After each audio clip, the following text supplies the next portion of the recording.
고린도전서 3장 18절 아무도 자신을 속이지 말라. 너희 중에 누구든지 이 세상에서 지혜 있는 줄로 생각하거든 어리석은 자가 되라. 이리하여야 지혜로운 자가 되리라. 이 세상 지혜는 하나님께 어리석은 것이네. 기록된 바 하나님은 지혜 있는 자들로 하여금 자기 꾀에 빠지게 하시는 이라 하였고, 또 주께서 지혜 있는 자들의 생각을 헛것으로 아신다 하셨느니라. 그런즉 누구든지 사람을 자랑하지 말라. 만물이 다 너희 것임이라. 바울이나 아볼로나 게바나 세계나 생명이나 사망이나 지금 것이나 장래 것이나 다 너희의 것이요 너희는 그리스도의 것이요 그리스도는 하나님의 것이니라. 오늘은 교재 48쪽 성도의 견인 보시겠습니다.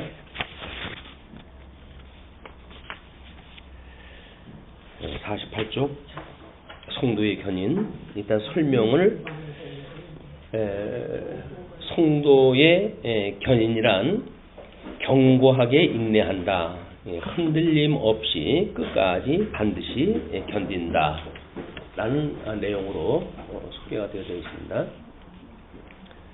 일단 그 역사와 논쟁을 보게 되면 성도의 견인의 교리는 하나님이 중생시키시고 또 은혜의 상태에서 유효적으로 부르신 자들은 그 상태로부터 전적으로도 최후적으로도 떨어지기 불능하고 그 상태에서 끝까지 견인하여 영원히 구원 얻을 것이 확실하다 합니다.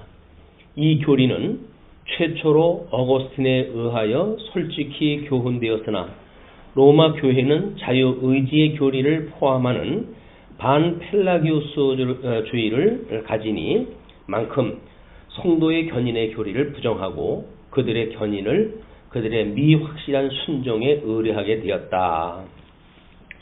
그래서 그 세 논쟁을 이렇게 소개합니다. 학론파와의 논쟁. 그래서 신앙은 구원의 근본적 구성 요소로서의 은혜로부터 독립시킴으로 성도들이 능히 배교할 수 있다는 관념에 도달하였다.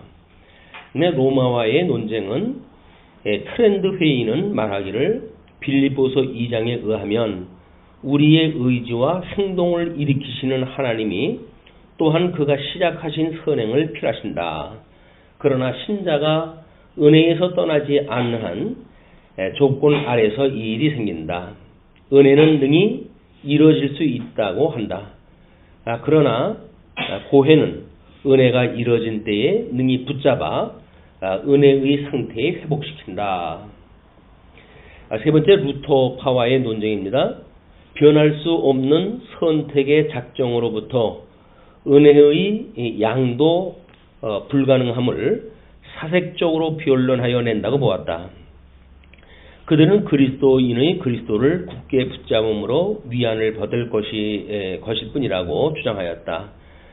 그들은 죽음에 이르는 죄와 형한 죄를 구별하고 전자만이 은혜를 이루어지게 한다고 주장하였다. 설명하기를 모두 인간의 자유의지를 인정함으로 성도의 견인을 부정한다. 역사와의 논쟁입니다. 우리가 중요한 것은 이제 어거스틴이 그렇게 이야기했다고 그러잖아요. 이 어거스틴이 하나님의 절대 주권을 이야기합니다. 하나님의 절대 주권. 이 하나님의 절대 주권을 이야기한다는 것은 어떤 피조물도 이제 하나님의 그 계획을 바꿀 수 없다는 이야기인데요. 어거스틴의 동시대에 펠라기우스라고 하는 이제 신학자가 등장했다 하거든요. 이 펠라기우스는 이 절대주의, 하나님의 절대 주권보다는 인간의 자유의지를 주장하는 자예요. 자유의지. 중세기 때 이 펠라기우스주의를 따라가지고 로마 교회가 이런 인간의 자유의지를 중심으로 해서 지금 성도의 견인에 대한 것을 방해했다. 그런 그 이야기인데, 이것이 종교개혁이 끝나고 칼빈에 이르러가지고 칼빈이 여전히 하나님의 절대 주권을 이야기를 하거든요. 그리고 동시대 때에 이제 어거스틴이 있었을 시대에는 어거스틴이 신학 적극적으로 워낙 그 힘이 세기 때문에 펠라기우스를 이단으로 정죄했다 해가지고 그걸 교회로부터 추방을 시켜버렸어요. 그런데 이제 이 추방되어져 있는 이 사고는 숨어 있다가 때만 되면 이제 튀어나오죠. 그것이 칼빈주의 때에 알미니안주의로 해가지고 등장이 되어집니다. 이 알미니안주의도 자유의를 주장하는 자들이거든요.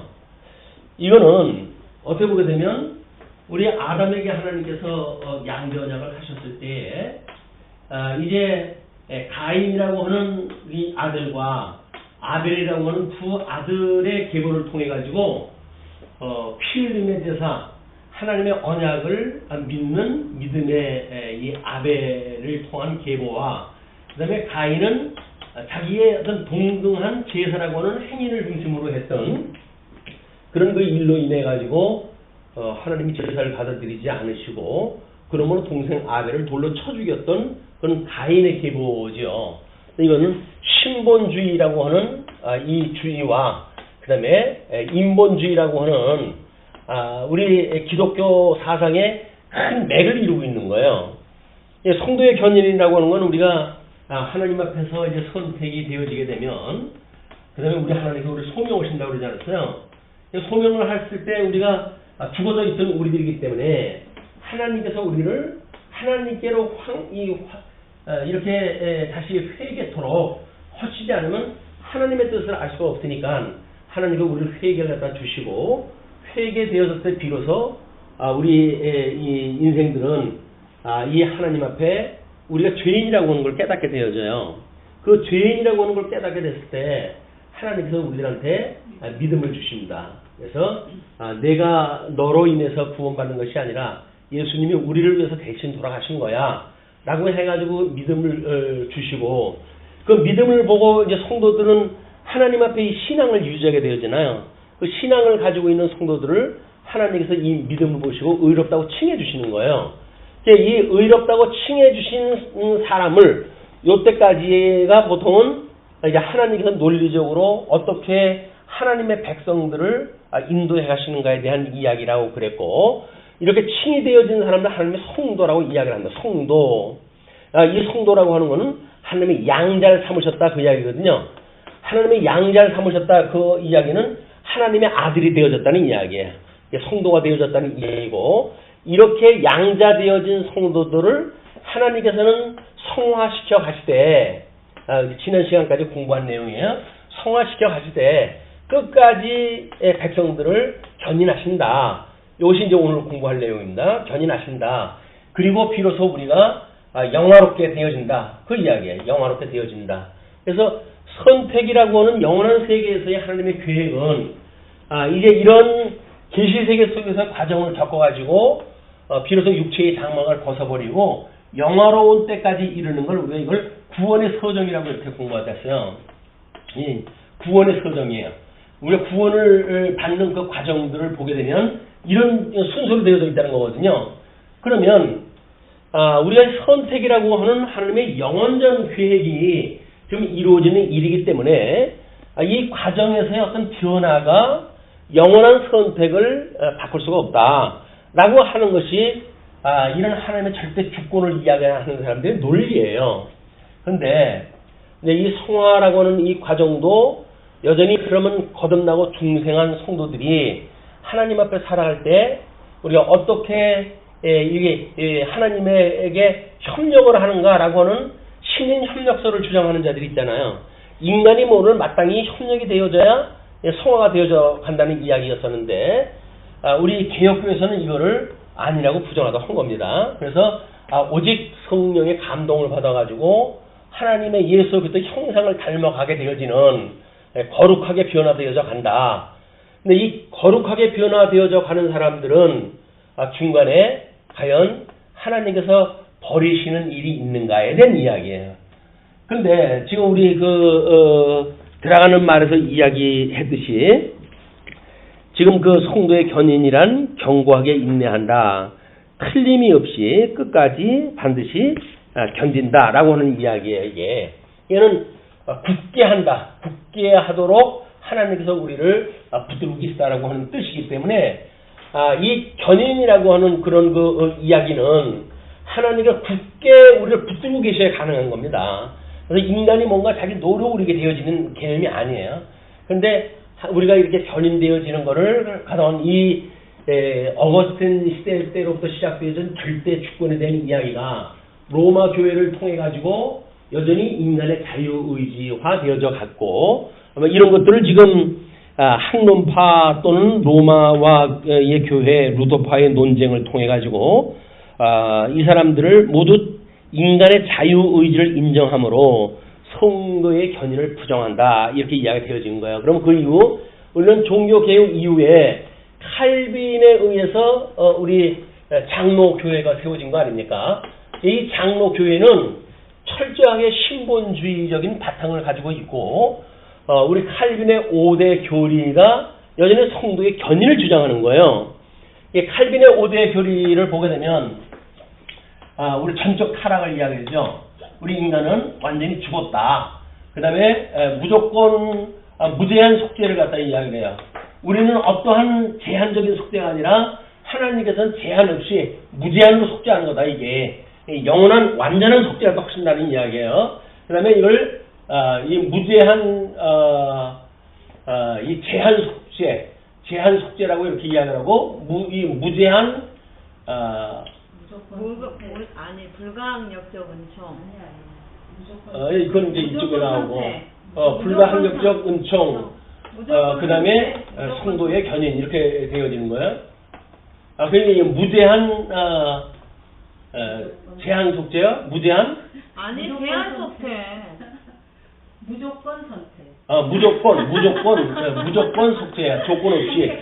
그 다음에 선택. 무조건으로 우리를 선택을 하셨다는 이야기예요. 그러니까는 전적 타락, 무조건 선택, 제한 속죄, 불가항력적 은총, 성도의 견인. 이걸 우리가 칼빈의 5대 교리라고 이야기를 하는 거예요. 그러니까 칼빈주의만 성도의 견인에 대한 거를 강력하게 주장하다 합니다. 왜냐하면 우리는 하나님 앞에 완전히 이 아담 이후에 죄 중에 잉태되어졌고 죄 중에 출생되어졌기 때문에 우리는 죽어져 있던 우리들을 우리 주님께서 우리를 부르셔가지고 용서를 다 해주셨기 때문에 우리는 어떠한 조건이 일시 선택되어진 게 아닙니다. 그냥 그리스도 안에서 무조건적으로 우리가 선택이 되어진 거거든요. 이게 무조건적으로 선택되어진 사람에 대하여 어떤 누구는 이렇게 우리 행위를 봐가지고 속죄를 다 해주고 누구는 행위를 봐가지고 속죄를 다 안 해주고 라고는 제한이 있는 것이 아니라 무조건적으로 선택되어진 사람들은 이 제한 어떤 탁자들 중심으로만 해가지고 속죄를 다 해준다는 거예요. 어떤 행위를 봐가지고 이 사람은 믿을만 한데요 라고 이야기했다고 하더라도 무조건 선택이 되지 않은 사람은 제한 속죄에 이게 해당이 돼요. 그래서 이 제한 속죄라고 하는 것은 탁자들만 하나님께서 속죄를 또 한다는 이야기예요. 그리고 이렇게 이제 탁자를 받는 사람들은 이 탁자가 속죄, 제한 속죄에 우리가 이제 있게 되어지는 경우인데 그런 성질이 무엇인가? 이것이 불가항력적 은총이라는 거예요. 우리가 하나님께서 너는 탁자이기 때문에 구원을 시킬 거야 라고는 계획을 가지고 있는데 인간이 나는 싫어요 라고 한다고 해가지고 이 하나님의 은총을 거부할 수가 있는 게 아니에요. 우리는 전부 피동적으로 이게 되어지는 거예요. 피동적. 우리 하나님의 절대 주권을 이야기한다는 것은 이 하나님의 절대 주권이기 때문에 이 자유의지가 아니라 인간의 피동적을 이야기를 해요. 우리 인간은 피동적이다. 하나님께서 섭리해 가신 대로 그걸 깨닫게 되어지는 거다. 그렇기 때문에 여기서는 은혜를 이야기하는 겁니다. 그러나 자유의지를 주장하는 사람들은 여기서 공로를 이야기할 수밖에 없겠죠. 우리는 은혜를 이야기하는 것은 피동적으로 되어진다. 하나님의 은혜로 모든 것이 선물로 되어진다. 이렇게 되어지기 때문에 성도는 불가항력적 은총에 있을 수밖에 없는데 그렇기 때문에 불가항력적 은총이 있는 사람들이기 때문에 이 성도는 끝까지 하나님께 견인하신다. 그 이야기예요. 칼빈의 사상이 이렇게 되어졌기 때문에 칼빈주의에 의해서 만들어진 이 장로교회, 그 장로교회의 신학을 기반으로 한 이 개혁교회의 신앙들은 이 견인이라고 하는 것을 철저하게 하나님께서 해가시는 절대적인 주권사예요. 이게 주권사예요. 이렇게 보여지기 때문에 그동안에는 그거를 반대한 자들이 있었다. 성도의 견인을 부정하는 자들은 인간의 자유의지를 인정하기 때문에 나타나는 일이다. 그런 그 이야기예요. 다음에 이제 그 두 번째 진술과 증명의 첫 번째 교리의 진술을 보게 되면 견인은 신자 안에 성령의 계속적 공작이니 공작으로 심정에 시작된 신적 은혜의 사역이 계속되고 완성에 달한다. 그러니까 성령의 계속적 공작이다. 이렇게 이야기를 하는 거죠. 하나님의 자기의 사역을 도무지 버리지 않으시는 고로 신자들이 종말까지 계속하여 확립한다. 하나님께서는 선한 일을 시작하신 분께서 그거를 부정하지 않으신다는 거야.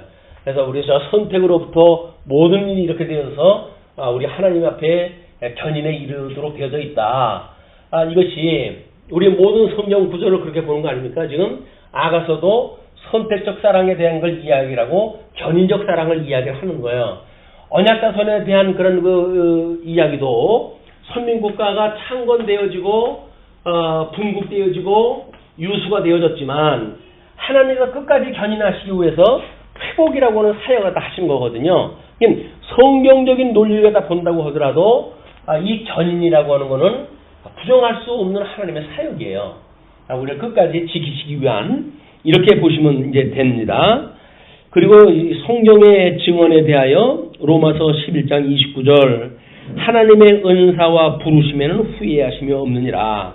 하나님께서는 우리들을 이렇게 부르신 이런 그 일들 구속의 서정을 보게 되면 하는 후회하심이 없으시다. 그런 그 이야기고 고린도 후서 7장 10절을 보시게 되면 하나님의 뜻대로 하는 근심은 후회할 것이 없는 구원에 이르게 하는 회개를 이루는 것이요 세상 근심은 사망을 이루는 것이니라. 그래서 우리가 하는 근심이라고 하는 것은 후회할 것이 없는 구원에 이르게 하는 회개를 이루는 우리의 일이다.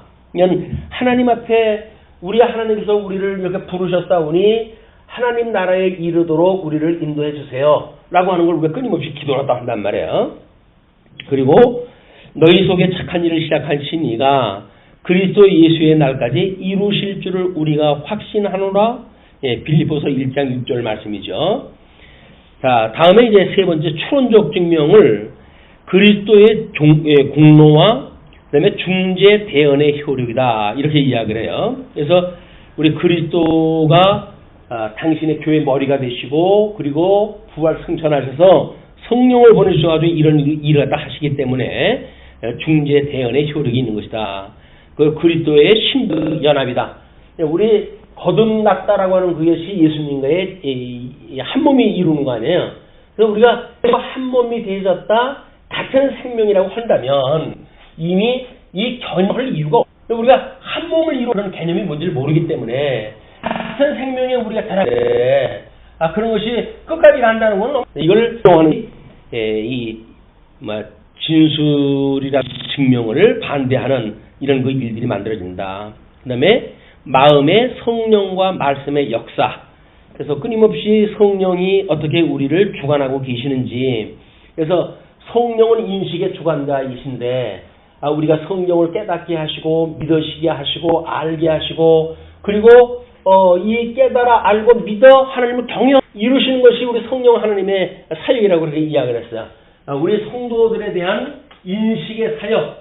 인식의 사역이라고 하는 거는 성경을 우리한테 주셔가지고 이거를 깨달아 알고 믿어 그 다음에 경외하는 데까지 이르게 하는 전인적인 구원을 이야기를 하는 거기 때문에 우리가 경외하게 하도록 성령께서 우리를 붙들고 계시다. 그런 그 이야기예요. 이제 네 번째 실패자의 회복을 이야기를 하죠. 참 신자의 일시적 실패에 관한 해명은 견인교리의 증명을 완성할 것이다. 우리는 성도의 신앙생활을 갖다 성화가서 낙후되어진 사람들이 간혹 있어요. 근데 그 사람들이 끝까지 예수님을 부정하고 죽는지 이런 걸 이제 살펴볼 이유가 있는데 만약 그가 선택되어진 자라고 한다면 과정적으로 해가지고는 설사 여기서 유수되어지는 과정을 겪을 수 있을지는 모르지만 끝내 회복에 참여되어지는 것이 하나님의 섭니다. 이렇게 보여지는 겁니다. 그래서 실패자의 회복은 오히려 견인교리의 증명을 완성할 것이다. 이렇게 이제 이야기를 해요. 하나님께서 붙들어 준 사람은 아무리 그가 잘못되어진 길을 간다고 할지라도 하나님 그를 부르시고 회복해 하시고 방향을 조정하시고 그리고 살아게 하신단 말이에요. 우리 시편 23편에서 뭐라고 이야기를 했어요? 하나님의 이 지팡이와 막대기가 나를 아니 이 아니라고 하는 건 마음과 몸의 평강, 몸의 그 안정과 마음의 평강을 이야기하는 거라 그랬잖아요. 그러니까 우리가 잘못 가는 길을 하나님은 우리들의 목자가 돼가지고 지팡이와 막대기로 목자가 인도하는 길로 안 가게 되면 그걸로 방향을 자꾸 조정을 해줘요. 왼쪽을 치고 그 목자가 가는 방향으로 가게 하시기 때문에 그 일이 결국은 우리의 푸른 초장과 실만한 물가를 인도하시는 길이란 말이에요. 이런 과정을 통해서 성도들은 끊임없이 이 견인의 삶을 살아가게 되어지는 거예요. 우리가 이런 시험에 들 때마다 끊임없이 하나님 앞에 말씀을 생각하고 말씀으로 인해서 우리가 위로를 받고 다시 소망을 갖고 그리고 추스리고 그리고 하나님 앞에서 신앙생활을 한다는 이야기는 우리 성령님께서 끊임없이 우리와 함께하고 있다고 하는 이유예요. 어떻게 성도들의 삶을 하나님께서 간섭을 하시는지 그걸 소위 간섭이라고 그렇게 이제 표현들을 하는데 절대 주권적인 입장에서 보게 되면 간섭이라고 볼 수가 없죠. 그러나 내재적으로 초월되어진 개념으로 봤을 때 우리 성도들의 삶과 그다음에 하나님의 절대적인 주권과 그다음에 이 자유, 이 인간이 가지고 있는 또는 가지고 있다고 믿는 이런 어떤 자유가 있단 말이에요. 그렇기 때문에 이 자유를 주권 보험주 안에 있는 종속적 의지라고 이야기를 하는 거예요. 성도들이 가지고 있는 의지는 절대적인 의지가 아니라 하나님의 절대 주권 아래 있는 종속되어져 있는 의지다. 하나님께서 하게 하시는 것밖에 할 수가 없는 거예요. 성도가. 그런 하나님을 믿는 것이 소위 장로교의 믿음이란 말이에요. 장로교의 믿음을 우리가 이렇게 배우면서도 나는 구원을 받았는지 모르겠어 라고 하는 그거는 이런 견인의 교리에 대한 훈련이 안 됐기 때문에 그러는 거예요. 이 견인의 교리를 우리가 믿고 보게 되면 맞아. 창세서 또 우리를 구성하는데 그 안에서 우리를 버린다는 건 말이 안 되지 라고 하는 걸 가지고 우리가 담력을 가지고 신앙생활을 하는 것이다. 이거를 우리 이제 그 미혹의 영들은 끊임없이 공격을 다 해와요. 하나님의 아들이라면서 하나님의 자녀라면서 그렇게 살면서도 네가 하나님의 자녀냐 이렇게도 공격도 해오고 다른 사람 우리가 믿다가 하나님 거부하고 예수님 거부하고 그렇게 죽는 사람들도 있더라. 너하고 다른 게 뭐냐 이렇게 주장하는 미혹도 있어요. 그때마다 우리는 이런 좀 연역적이고 조직적인 생각을 가지고 있어야 그렇게 아주 부분적이고 파편적인 걸로 공격해보는 것들을 우리가 방어를 갖다 할 수가 있단 말이에요. 믿음의 방패를 가지고 방어를 할 수가 있는 거예요. 믿음의 방패는 조밀할수록 좋습니다. 조밀할수록 탄탄하고 어떠한 그 미혹의 공격도 막아낼 수 있는 완전한 방패가 좋은데 그것이 허술하게 되면 막긴 막았는데 틈새로 해가지고 화살이 날라가지고 찌르고 이렇게 되어지는 수가 있는 거예요. 우리가 어떻게 성경을 이렇게 열심히 공부하다 하는가라고 하는 그 이야기는 믿음의 방패를 조밀하게 짜는 거예요. 그걸 우리가 이 모든 이단의 공격으로부터 지키는 이라고 그러지 않았어요. 그래서 우리가 이제 천신갑주를 입었을 때 믿음의 방패와 성령의 검을 들고 있어야 되는데 그 믿음의 방패가 허술하게 되면 이 미혹자들의 공격에 우리가 상처를 입게 되어져요. 우리가 이 성경 공부를 통해 가지고 알고 있는 신학의 체계를 조밀하게 만들고 어떠한 틈새 공략도 막아낼 수 있는 이런 무기가 필요하다. 이게 이제 우리가 공부하는 성경 공부예요. 자, 그리고 이제 3절의 견인과 기도에 대한 이야기입니다. 기도의 능력, 하나님의 긍휼에 의뢰, 하나님의 긍휼에 완전히 의뢰하여 기다리는 일이다. 하나님께 의뢰하여 그 다음에 기대하는 때에만 불과 능력을 발동할 수 있다. 기도라고 하는 것은 바라보는 것들의 실상 아니에요. 그냥 우리가 성경적으로 이것이 성경 공부를 통해 가지고 바라보는 실상이 있단 말이에요. 실상. 우리들의 이 선택이라고 하는 것은 이미 영원한 세계에서 만들어진 실상이거든요. 이걸 바라보는 것들이 우리가 믿음이란 말이에요. 그 믿음이 소명으로부터 지금 이 견인의 이 영화에까지 이르는 우리 믿음의 일들이니까 그 믿음을 통해서 실상을 바라보는 믿음의 영역 속에 이걸 갖게 되어지는 거다. 그러면 창세전에 그리스도 안에서 우리가 예정이 되어졌는데 세계 속에서 이걸 하늘의 뜻에 이게 이루어진 거 아니에요.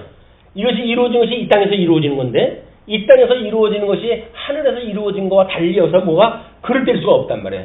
여기서 굳게 온다고 해가지고 하나님 나라의 것이 굳게 될 수가 없고 여기서 편다고 해가지고 하나님 나라가 펴지는 게 아니에요. 하나님의 절대 주권으로 있다. 이렇게 이제 보시면 되죠. 그 다음에 견인과 신앙의 기도를 이야기를 합니다. 견인하여 계속하는 기도가 성도들의 견인을 추진하는 능력을 발휘하기 때문이다. 우리 교회에 은혜의 방편을 3개가 있다고 그랬죠? 이 은혜의 방편은 말씀, 첫 번째 말씀, 두 번째 성례, 세 번째 기도라고 이렇게 이야기했어요. 이거는 기도라고 하는 것을 뭐 기도한다고 이루어지나 라고 어떤 기능적으로 접근하는 사람들은 잘못된 표현이에요. 우리가 바라보는 것들의 실상이 믿음이라고 그랬는데 믿음을 가지고 있는 사람이 실상의 것이 이 땅에서 이루어지길 기도하는 건 당연한 거 아닙니까? 아버지의 뜻이 하늘에서 이루어진 것처럼 이 땅에서 이루어주세요 라고 하는 기도는 주님께서 가르쳐 주신 기도고 마땅히 성도가 해야 할 기도예요. 어려움인데도 불구하고 아유 하나님의 뜻이면 이루어지겠지 라고 하면서 기도를 하지 않는다는 이야기는 논리적으로 맞지는 않습니다. 우리가 소원을 갖고 있다는 이야기는 이 실상에 대한 믿음이 있기 때문에 이 뜻이 이 땅에서 이루어지게 해주세요 라고 기도를 하는 거기 때문에 기도라고 하는 것은 성도들의 은혜의 방편이에요. 주님의 몸된 교회의 은혜의 방편이다. 성도의 기도를 무시하는 이런 그 주장들은 매우 잘못되어진 이야기입니다. 다음에 그 문제 제기를 이렇게 했어요. 기도 자체가 능력이 아니라 하나님의 약속이 성취의 근원이 된다. 이거는 잘 보지 않으면 매우 위험한 암적 요소가 있는 그런 글이니까 잘 조심해서 보셔야 됩니다. 또 견인의 능력은 하나님의 주권에서 나온다. 주권과 우리 인간의 자유의지라고 하는 것이 종속적 개념이라고 그랬어요. 그럼 자유의지를 가지고 있는 사람들이 어서 기도를 갖다 한다는 이야기는 하나님의 절대 주권과 상관이 없는 기도일까요? 이 표현이 잘못되어진 거죠. 우리는 내재되어져 있는 성도들의 기도라고 하는 그 이야기는 이미 절대 주권을 가지고 계시는 하나님의 계획을 알기 때문에 아버지의 뜻이 하늘에서 이루어진 것처럼 이 땅에서 이루어주세요 라고 기도하는 일이지 상관없는 기도가 있는 게 아니다. 그 문제제기에 그런 함정을 우리가 잘 살펴봐야 됩니다. 이 주권에서 나온다. 맞아요. 하나님은 우리 안에 소원을 주어 기도하게 하시고 이루게 하신다. 그럼 뭐예요? 그 기도 자체가 능력이 있다는 거예요? 없다고 하는 얘기예요. 지금 앞에 문장하고 뒤에 문장하고 완전히 반대의 문장 설명이 되어 있지 않습니까? 그런데 앞에 문장이 마치 맞고 틀리고 뒤에 문장은 우리들이 이 뭔가 정상적인 표현인 것처럼 표현을 하다 했는데 두 개의 문장이 똑같은 이야기예요. 왜냐하면 이 견인의 능력은 하나님의 주권에서 나오고 이 견인이라고 하는 것은 우리의 은혜의 방편이기 때문에 끝없이 성도들로 하여금 아버지의 뜻을 구하게 하셔요. 그 기도를 갖다 하게 하신단 말이에요. 말씀을 상고하게 하시고 그리고 이 성례를 통해 가지고 우리 예수 그리스도의 십자가의 도를 기억나게 하고 온전케 하시는 예수 그리스도를 바라보게 하시고 그렇게 살아가는 것이 성도들의 삶이지 마치 그것이 이 기도라고 하는 것은 필요가 없는 것처럼 기도 자체가 능력이 아니다 이야기하는 것은 우리가 이 기도라고 하는 건 뭐야? 하나님의 뜻을 깨달은 성도들이 지금 기도하는 거 아닙니까? 깨달아 알고 믿는 사람들이 하나님 앞에 기도하는 거 아니겠어요? 그러면 이건 누구의 역사라고요? 성령의 역사예요.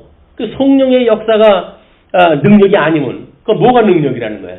우리가 성령이 오시게 되면 권능을 얻고 우리 예루살렘과 온 유대와 사마리아와 땅까지 증인이 되어진다고 그러지 않았습니까? 증인이 되어지는 사람이 믿지 않고 어떻게 증인이 되어져요? 그 증인이 되어진다는 이야기는 이미 성령이 우리들로 하여금 소원을 주시는 거예요. 기도로의 소원을. 그렇기 때문에 그 기도는 능력입니다. 물론 그걸 장난치는 사람들이 있잖아요. 능력받은 종인이 뭐냐 해가지고 장난치고 성도들에게 이 재산을 탈취하는 그런 사건이 있게 되어지고 막 이렇게 막대 먹은 사람들의 논리가 문제지 성경적으로 봤을 때의 기도 자체가 능력이 아니라는 건 말이 안 되는 거예요. 기도는 성령의 감동으로 되어진 거기 때문에 능력 받은 사람들이 하는 일이에요.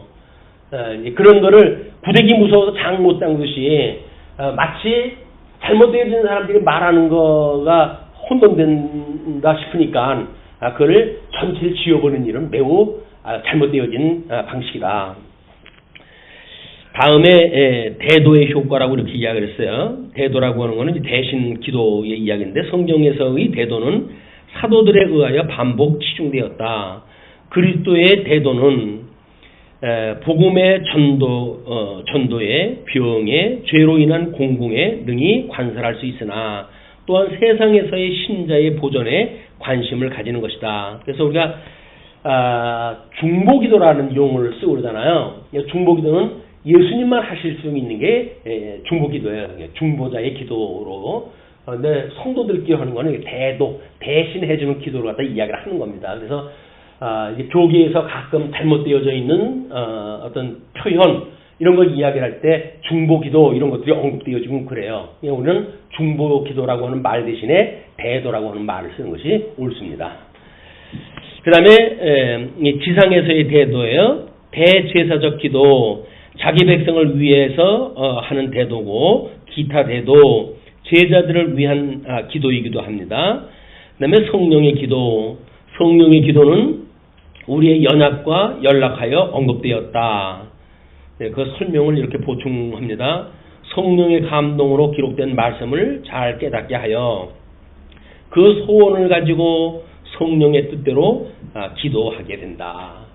그 이야기예요. 기도가 뭐 능력이 없다든가 필요 없다든가 이런 이야기 하면 안 돼. 그 다음에 견인과 시험에 대한 이야기입니다. 먼저 시험의 원천, 정욕과 마귀, 야고보는 시험의 원천이 사람의 정욕에 있고 또한 마귀의 역할에 있다는 것을 표시했다. 또 현실적 위협, 교회는 거짓 선지자들과 핍박들에 의해서 끊임없이 노출되어져 있다 그 얘기죠. 다음 시험에 대항할 책임, 그래서 주기도문에서 악에서 구해달라고 하는 진정이 삽입된 것은 시험에 대항할 책임의 표현이다. 그런 그 이야기예요. 다음에 하나님의 시험, 시험에 인내하는 자에게는 하나님이 복을 주심으로 은혜로운 신적 약속이 빛난다. 그래서 설명하기를 하나님이 우리를 시험하시는 이유는 경고케 하기 위함이다. 그래서 아브라함의 우리 가나안까지 들어가는 그런 그 과정이나 또는 애굽에서 사라를 누이라고 하는 그 일이나 또는 가나안에서 그런 과정을 통해 가지고 여호와를 배우는 그런 사례가 되었다. 그래서 우리 하나님께서 이 특히 성화라고 하는 과정은 구별해가는 일들 아닙니까? 이것이 구별을 해가는 일이기 때문에 끊임없이 세속과의 구별이에요. 세속과의 구별. 우리가 세상에 대하여 어떻게 인지하는가, 또는 주님의 몸된 교회에서는 어떻게 생각을 하고 살아가는가, 는 상반된 논리입니다. 이 세속주의와 그 다음에 교회에서 우리 성도들이 생활하는 것은 다른 개념이에요. 이게 우리는 영적 개념으로 봤을 때에도 이건 성령의 인도를 받아가지고 살아가는 개념이라고 한다면, 만약에 세속적의 영적인 거라고 한다면 미혹의 영에 의해 가지고 그걸 쏟고 살아가는 일이란 말이에요. 쏟고 살아가는 거. 근데 이거를 마치 또 뭐 성령의 소욕과 또는 이 육체의 소욕을 우리 내면 세계에 있는 그런 그 두 가지의 영역을 구분해서 보듯이 구분하는 일들, 이런 것이 우리를 훈련시키기 위해서 여기다 둔 거다. 이걸 우리 이스라엘 백성들을 하나님께서 가나안 땅으로 인도했었을 때, 이 가나안 땅에는 지금 그 7 족속이 여전히 살고 있지 않습니까? 근데 왜 7 족속을 다 멸하지 않고 이스라엘 백성들을 가나안에 들여놓으셨는가라고 하는 그 이야기는 7 족속으로 하여금 끊임없이 이스라엘 백성들의 가시 역할을 하게 하시는 거예요. 그래서 하나님을 믿고 하나님을 의지하게끔 하시기 위한 하나님의 섭리였다. 우리 육체의 소욕을 가지고 있는 것은 안전장치. 내가 지금 제대로 살고 있는지 아니면 그냥 잘못 살고 있는데도 모르고 있는지 이걸 구별하게 해주시기 위해서 우리 하나님께서는 우리를 육체의 소욕을 남겨두신 거예요. 그 다음에 그 하나님의 진노에 대해서 이 흑암한 환경에서 신자가 적성 세례의 위협에 저항하는 근본적 방법은 하나님의 돕는 은혜에 의지합니다. 그러나 하나님의 은혜는 그의 진노와 징계를 제외하지 않는다. 그래서 여기서 막대기로 우리를 안위하시는 일은 사실은 경책이에요. 성도들의 삶에 대한 것을 하나님은 모른 척하지 않으신다. 하나님의 뜻에 어긋나게 되면 끊임없이 우리를 훈련시키고 해가지고 막대기를 가지고 길을 갖다 안내가다 하셔요. 그걸 잠언에서는 찌른다고 표현했다 하지요. 우리가 하나님의 말씀을 매일 듣는 사람들의 유익이 뭐냐면 말씀이 우리의 채찍이 되어지는 거예요. 말씀을 듣고 하나님의 뜻이 저런데 나는 그렇지 못하지 라는 걸 가지고 우리 하나님 앞에 회개하고 그러므로 하나님 앞에 더욱 나가기를 구하고 하나님의 뜻대로 살아가기 위한 우리들의 어떤 향로의 변경이라든지 이런 것이 만들어진단 말이에요. 이 교회 생활을 꾸준히 말씀을 우리가 배우면서 하는 그 교회 생활은 그만큼 우리들한테 안전한 거예요. 그게 끊임없이 우리가 교육을 받게 되어지니까. 그러나 뭘 안다고 생각을 해가지고 교회 생활도 뭐 건너뛰고 뭐 1년에 한 도차례 나오면서 나는 하나님의 착한 백성이에요 라고 말하는 사람들은 사실은 그 은혜를 제대로 알고 있는 게 아닙니다. 말씀을 들어야 경책을 받을 텐데 책망과 교훈을 받게 되어 있는데 그게 없어요. 책망과 교훈으로 인해 가지고 우리 바르게 함과 의로 교육하기에 이게 되어지는 거거든요. 근데 그걸 받지 않으면 안 된다. 말씀을 성경에서 읽는 것만도 사실은 문제 해결이 안 돼요. 우리는 성경 공부하기 위한 어떤 사전 정보, 성경의 그런 그 정보의 내용을 알기 위해서 성경에 대한 일독을 우리가 권하고 하지만 성경을 읽는 걸 가지고 하나님 뜻 알기는 사실 쉽지 않아요. 그래서 어떤 그 목사님들은 그럽니다. 무슨 일이 있었을 때 성경 공부를 핑계로 해가지고 숨지 마라 이렇게 이야기를 해요. 그럼 성경 공부 피하게 되면 성경의 그 내용은 전부 하나님이 어떤다고 하는 내용을 소개한 거 아니에요. 그것이 마치 자기의 믿음처럼 생각이 들어가지고 나는 그 하나님 그런 하나님으로부터 이 사랑을 갖고 있는 사람이야. 나한테 문제가 없어. 이런 착각에 빠지게 되어지는 거야. 우리 오전에도 그런 공부를 했지만 끊임없이 익힘 공부가 필요한 겁니다. 성도는 자기 삶에 대한 단추가 필요한 거예요. 그래서 오늘 우리가 시험에 들게 했던 일은 무엇인지 또는 우리가 악에 빠져가서 살았던 일은 무엇인지 이런 게 끊임없이 시험이 우리가 점검이 돼야 되는데 하루 지나가면은 아이고 오늘도 잘 됐다 잘 지나갔다. 그리고 우리는 당분 그냥 끄고 말잖아요. 근데 일기를 쓰는 심정으로 사실은 우리 저녁까지 갑니까? 매 시간 어떤 일이 있을 때마다 시험에 들게 하지 마시옵고 라고 하는 그런 걸 생각하게 되면 하나님의 말씀에 비춰가지고 생각을 하게 되지요. 그리고 저녁 때 이렇게 모든 것을 잘 인도하시는 하나님 앞에 우리 영혼을 맡기고 잠자리에 들어서는 거예요. 그 다음에 시험의 제한, 손줄로 생각하는 자는 넘어질까 조심하라. 고린도전서 10장 12절 말씀인데 훈계한 다음에 교회를 위안하며 격려하여 하나님은 감당할 시험만을 주시며 시험 당할 때에 피할 길도 주신다는 것이다. 10장 13절로 봤을 때 그 이야기예요. 손줄로 생각하는 자는 넘어질까 조심하라고 했던 그 이야기가 그렇다고 해가지고 10장 13절로 해가지고 부정되는 일은 아닙니다. 그런 목적을 위해서 그런 그 일을 언급을 했지만 손줄로 아는 사람은 넘어지게끔 되어져 있어요. 섭도함도 아니요 내가 이루었도 암도 아니다. 오직 나는 예수 그들 뜻대로 해가지고 다른 박질 친다. 사도 바울은 그런 고백을 다 하는데 예수님을 바라보는 삶은 우리 주님 오라고 하시는 이 영어에 이르기까지 끊임없이 우리가 바라봐야 될 표대예요. 십자가가 우리의 표대다. 그 설명을 또 친절하게 하나님은 우리가 이길 만한 시험을 주셔서 이기게 하신다.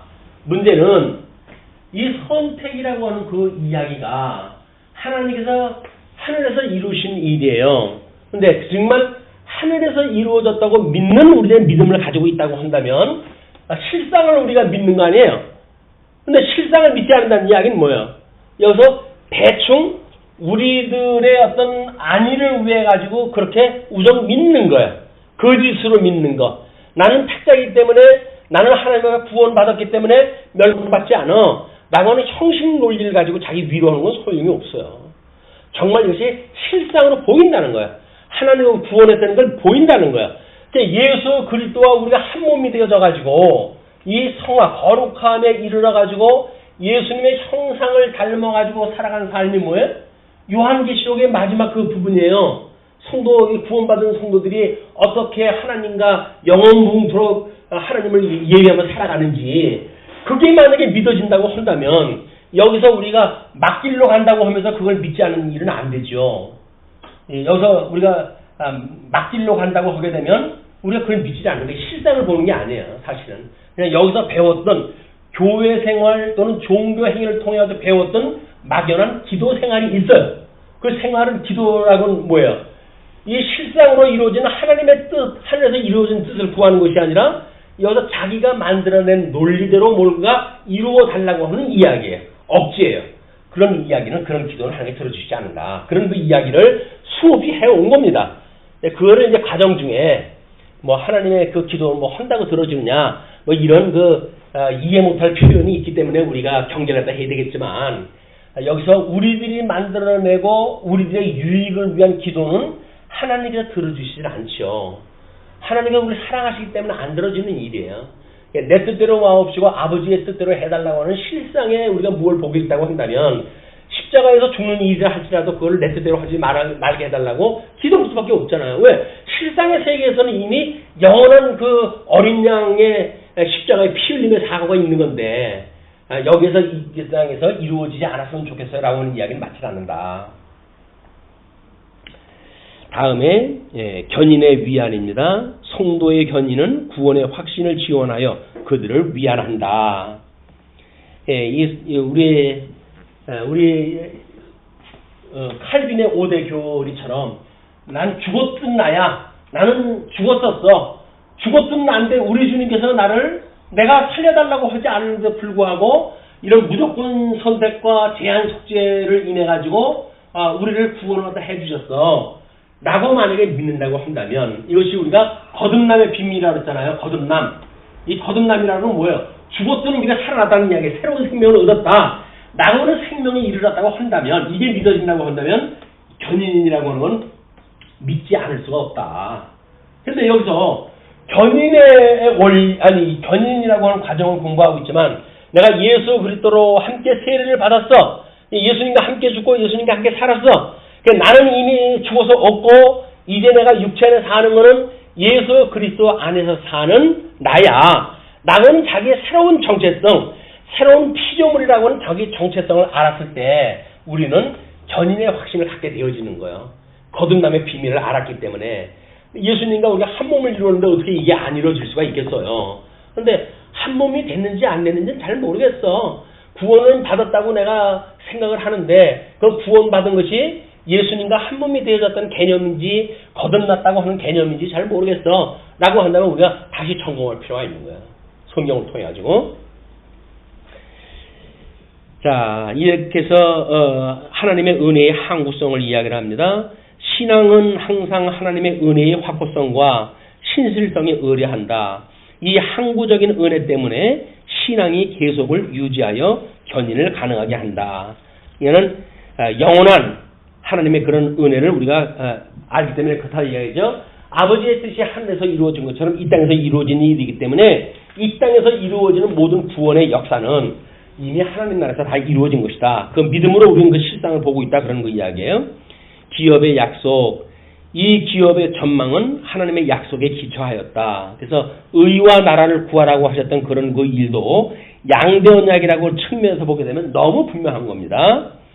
그다음에 성령의 첫 열매와 보증, 하나님의 은혜의 항구성을 증명하는 다른 한 방식으로 바울은 성령의 첫 열매, 보증을 말하였다. 이 첫 열매와 보증에는 절대적인 보호와 안전의 사상이 있지 않은가. 그래서 예수 그리스도가 첫째 부활이 되어신 거예요. 예수님이 부활했으니까 그를 믿는 사람들은 예수님과 더불어 하나님의 유업을 기업으로 이을 자라고 하는 걸 믿는 거예요. 그게 우리 세례를 받는 거란 말이야. 그렇게 세례를 받기 때문에 예수 그리스도의 구속사역이 이것이 영원한 구속사역이라고 한다면 우리는 그거로부터 우리의 믿음 또 견인에 이르는 우리의 믿음을 미루어 짐작할 수가 있는 것이다. 그리고 하나님의 인치심, 우리는 성령 안에서 우리에게 장래 영광의 전망을 보는 보증을 받는다. 그로 말미암아 복음의 위안이 접수되고 보존된다. 말씀으로 끊임없이 우리 성령께서 인치심, 우리 이 진리 인식의 주관자 된다고 하는 삼위일체 하나님의 바른 인식, 이것이 우리들로 하여금 믿음을 존속해가게 한다. 또 그 내용에 대하여 성령의 하나님의 자녀임, 성령의 하나님의 자녀임을 도장으로 인침. 그러니까 성부 하나님의 자녀 됐음을 성령 하나님께서 도장으로 인침, 뭐 이렇게 설명이 돼야 되겠죠.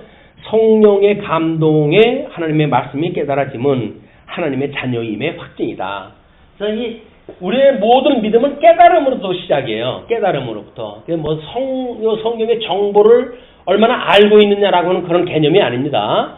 그리고 우리의 믿음이라고 하는 것이 어떤 관념적이거나 그런 것이 아니에요. 믿음은 깨달음이라고 하는 실체. 우리 마음의 깨달음이 온단 말이에요. 그냥 어떤 기독교가 어떤 그런 이 서방의 철학처럼 이성적으로 뭔가 지식 개념으로부터 들어오는 개념이 아니라 우리는 그 말씀을 들었을 때 깨달음으로 오는 거예요. 남자와 여자가 만났을 때 심쿵이라고 요즘 젊은 애들이 써요. 심쿵. 그 심쿵이 없다고 한다면 머리로 해가지고는 사랑하고 좋아하고 그런 걸 다 인지돼요. 그리고 이야기를 하잖아요. 너 나를 좋아하냐 사랑하냐 라고 이야기했더니 좋아는 하는데 사랑은 아닌 것 같아. 그 이야기는 뭐예요? 심쿵이 안 왔다는 이야기예요. 이게 뭔가 마음이 움직이게 되는 마음이 움직인 것이 아니라 그냥 모든 세상 정보에 의해서 우리의 머리의 생각 세계만 조금 이게 왔다 갔다 해가지고 요건 조금 다른 놈보다는 낫다. 다른 놈보다는 요 놈이 결혼 대상으로 적합하겠구나. 라고는 생각의 어떤 조율이지 마음이 움직인 게 아니에요. 마음이 움직이면 그걸 당할 수가 없어요. 이미 눈이 뒤집혀가지고 아무리 집에서 말린다고 하더라도 말릴 수가 없어요. 사랑이 마음이 움직이게 되면. 근데 그게 이성적으로 판단이 가능하다? 그건 마음이 움직인 게 아니에요. 그냥 이성적으로 해가지고 이놈은 다른 애보다 낫다. 그런 상대적 우월을 인정할 수가 있죠. 근데 절대적 우월, 나는 얘 아니면 난 죽어! 라고 하는 거는 깨달음이 없으면 안 돼요. 근데 그거를 마치 내가 사랑하는가 봐 라고 하는 개념으로 이해되는 게 아니다. 사랑을 한다는 이야기는 깨달음으로 마음이 움직여야 돼. 마음이 움직여가지고 인사불성이 되는 거예요. 부모님이 뭐라고 하더라도 어머니 저는 단 한 번의 불효를 하겠습니다. 저는 이 여자 못 버립니다. 어머니하고 잠시 연을 끊죠. 집 나가요. 그게 사랑하는 관계예요. 사랑한다고 하면서 집안 식구들 눈치 봐가면서 적당히 뭐 양보하고 그런다고요? 그건 그냥 상대적인 우월을 이야기를 하는 거예요. 예수님 믿는 것도 마찬가지입니다. 예수님 아니면 나는 모든 사람하고 관계 끊을 거야 라고 할 정도가 예수를 믿는 거지. 뭐 세상 어떤 그 요구를 다 눈치 봐가면서 따라가면서 그러면서 예수님도 좋고 세상 것도 좋아요 라고 해서 하나님께 이런 자존심 상해하는 거예요. 네가 나 외에 다른 신을 둬 우상을 섬기지 말라 그랬더니 세상 이 재물을 탐해 라는 걸로 해가지고 하나님께서 미워하시는 거예요. 오직 하나님만을 바라봐야 돼요. 하나님께서는 질투의 하나님이세요. 어떤 하나님 외에 다른 걸 사랑을 한다? 하나님이 용서하지 않습니다. 이제 그 견인의 교리에 대한 이야기입니다. 사람의 자유의 모순, 하나님은 모든 참된 신도에게 성령의 감화를 주어 그들로 하여금 자유로이 견인하게 하신다. 이게 종속적 의지의 개념을 모르면 안 돼요. 그냥 뭐 하나님의 절대 주권을 이야기를 하게 되면 사람들이 뭐라 그래요? 인간은 그럼 로봇입니까? 뭐라고 이야기하는 게 뭡니까? 이거를 이런 내재적으로 초월되어진 세계관을 갖지 아니하고 내재되어진 세계 속에서 수평적 개념으로 이해하고 있는 우리의 모든 논리는 모순덩어리예요. 하나님을 믿으면서도 세상 거고 모순될 수밖에 없어요. 우리는 내재적으로 초월되어져 있는 세계관을 가지고 있기 때문에 이 내재되어져 있는 이 자유의 우리들의 어떤 자유로운 의지의 문제는 하나님의 절대 주권의 은혜에 따라서 움직이게 되어진 것이다. 그 다음에 나태와 방종의 인도. 하나님이 우리 편에 끊임없는 경성, 근면, 기도 없이 우리를 수호하신다는 관념을 격려하지는 않기 때문이다. 보충 설명을 이렇게 합니다. 하나님이 우리를 끝까지 하나님의 자녀 삼았다고 하니 은혜의 감격이 열심을 내게 한다. 예.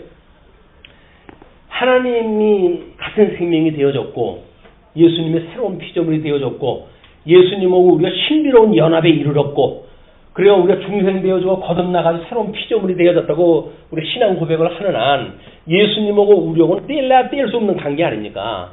이런 관계에서는 어떠한 그런 우리들의 나트와 방종이라고 하는데 오래 갈 수가 없어요. 때로는 하나님의 시험에 들게 하시기 위해서 우리를 그런 데 집어넣을 수도 있겠죠. 우리 강제적으로 격리를 갖다 시키는 그런 그 과정 속에서 신앙생활을 못하게 하는데 출장을 가게 하신다든가 이러게 되면 성경 말씀 듣지도 못하고 그런 그 장시간의 시간을 보내잖아요. 거기서 우리는 돌이킬 수 없는 시험을 당할 수가 있어요. 그러나 이제 그 생활이 다시 뭔가 환원이 되어지게 되면 말씀을 듣게 되어지고 방향이 조정되어지고 잘못을 우리가 회개하고 하나님께로 더 가까이 가게 되어진다. 예, 부도덕의 인도. 하나님이 사람들을 구원하실 때 그들의 거룩의 견인을 가능하게 하심으로 하신다. 그 선언하기 때문이다.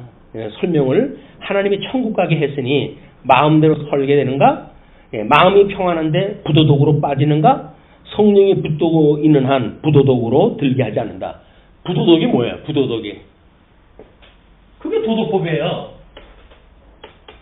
여기서 말하는 그 부도덕이나 도덕이나 그 법이 뭐예요? 이게 이미 하나님이 아담에게 주셨던 기준이라니까요. 그 기준을 지금 성경 66권을 풀어가지고 다 설명하다 하시는 거예요. 이거를 계명으로 해가지고. 그런데 이거를 도덕법이 맞냐 안 맞냐라고 하는 걸 배제시키는 일은 우리가 광범위한 하나님의 기뻐하신 뜻을 공부할 수 있는 기회를 그다음 뺏긴 거예요. 뭐만 남아요? 복음을 믿느냐 율법을 믿느냐 이렇게 이야기하잖아요.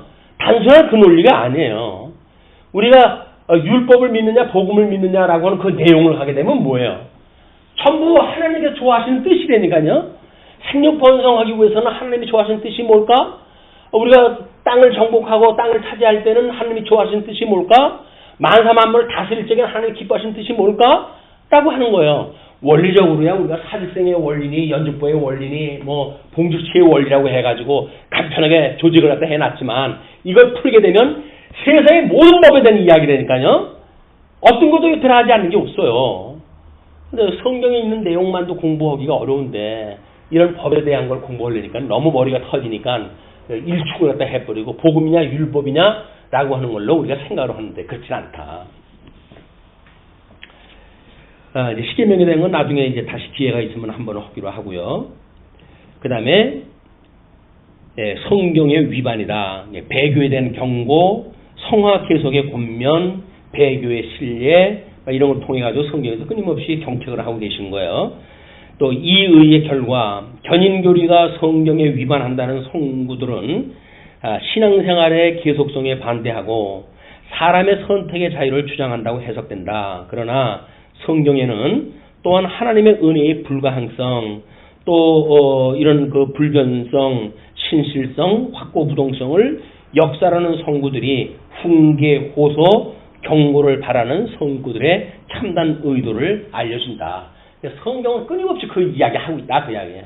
성경은 이제 율법을 우리가 깨닫고 복음을 깨닫고 예수님의 구원을 받았으면 그동안에는 우리가 뭘 하느냐 상관이 없다. 하느냐 신경 안 한다. 이런 개념이 아니란 말이에요. 끊임없이 우리가 시험에 들게 하지 마시고 악에서 구원해달라고 하는 기도가 필요하다. 예.